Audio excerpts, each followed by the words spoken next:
Oduu Ispoortii Baankii Awwaash guddaa galateeffannaa akka mooltan kabajamtoota daawwattoota keenya Oduu Ispoortii sa'aatii kanaan isinitti himamu. Dorgommii fiigichaa kiiloomeetira 5 Ispeen magaalaa Baarselonaatti fiigameen Ganzabee Dibaabaa injifatte. Obboleettiin ishee Aanaa Dibaabaa immoo lammaffaa ta'uun xumurteetti. Fageenyicha Ganzabeen daqiiqaa 15 yoo xumurtu Aanaan immoo daqiiqaa 16 fi sekoondii 2 xumuruu dandeesseetti. Dorgommii fiigichaa biroo kiiloomeetira 10 achuma Ispeen magaalaa Maadriditti gaggeeffameenis atileetiin Itoophiyaa የዓለም ዘርፍ የኋላ ሼት injifatteetti.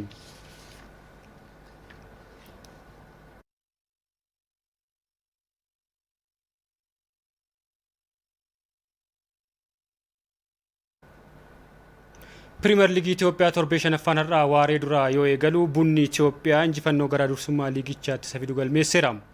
Jimma Abbaa Jifaar ammoo magaalaa Hawaasaa waliin qixa ba'uun qabxii qooddateera dabalata qabna.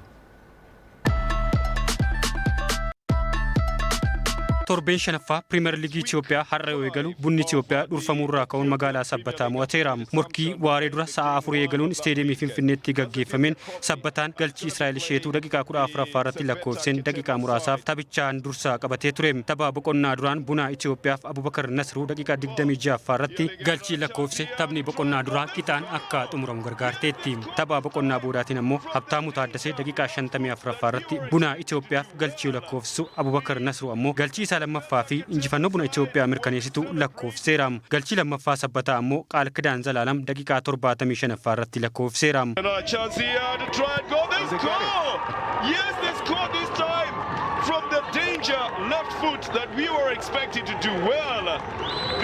Yaaliin irra deddeebiin taphattoonni magaalaa Sabbataa boqonnaa booda taasisan karra eegaa kilabaa buna Itoophiyaan hin milkaa'in hafeera. Tapha torbee shanaffaa liigichaa isa biroon ammoo morkiin Jimma Abbaa Jifaarii fi magaalaan Hawaasaa waaree booda taasisan tokko qixaan yoo goolabamu taphataan Hawaasaa Minyoota Dabbabee galchii 2 tokko kilaba isaa irratti tokko ammoo kilaba isaaf lakkoofseera. Jimma Abbaa Jifaar taphoota haga ammaatti taphate 5 keessaa tokkollee injifachuu hin dandeenye. Torbeen shanaffaa liigichaa Boorusiyooti fufu waaree dura Walaayittaa Diichaan Diree Dhawaa waliin waaree booda ammoo magaalaan Baahirdaar Faasil waliin kan taphatan ta'a. Tapha haga ammaan liigicha bunni Itoophiyaa qabxii 10 yoo dursu Qiddus Goorgis taphni tokko osoo isaafuu qabxii 9 lammaffaa qabateera. Taphni 2 kan isaafuu Hadiyaa Hosa'anaanis qabxii 9 galchiin caalamee sadarkaa sadaffaa qabateera.